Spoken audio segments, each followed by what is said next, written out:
மணவாளக்குறிச்சியில் மாடியில் இருந்து மனைவியை கீழே தள்ளிவிட்ட கணவர்.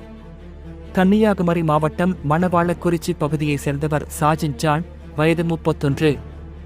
இவர் அதே பகுதியில் ஸ்டூடியோ நடத்தி வருகிறார். இவருடைய மனைவி ஆட்லின் ஜெமிலா, வயது 29. இவர்களுக்கு கடந்த 4 ஆண்டுகளுக்கு முன்பு திருமணம் நடைபெற்றது. தற்போது இவர்களுக்கு 2 குழந்தைகளும் உள்ளனர். திருமணத்தின் போது ஆட்லின் ஜெமிலா தரப்பில் இருந்து 40 பவுன் நகைகள் வரதட்சணையாக கொடுக்கப்பட்டதாக கூறப்படுகிறது. இந்நிலையில் திருமணம் முடிந்த சில மாதங்களிலேயே கடனை அடைக்க வேண்டும் என கூறி சார்ஜென்ட் ஜான் தனது மனைவியிடம் நகைகளை வாங்கி அடகு வைத்துள்ளார். பின்னர் அந்த நகைகள் மீட்கப்படவில்லை. இதுகுறித்து ஆட்லின் ஜெமிலா கணவரிடம் கேட்டபோது அவர்களுக்குள் தகராறு ஏற்பட்டுள்ளது. சம்பவத்தன்று அவர்கள் வீட்டின் மாடியில் நின்றபோது அவர்களுக்கிடையே மீண்டும் வாக்குவாதம் ஏற்பட்டது. அப்போது ஆத்திரமடைந்த சார்ஜென்ட் ஜான் தனது மனைவியை மாடியில் இருந்து தள்ளிவிட்டதாக கூறப்படுகிறது.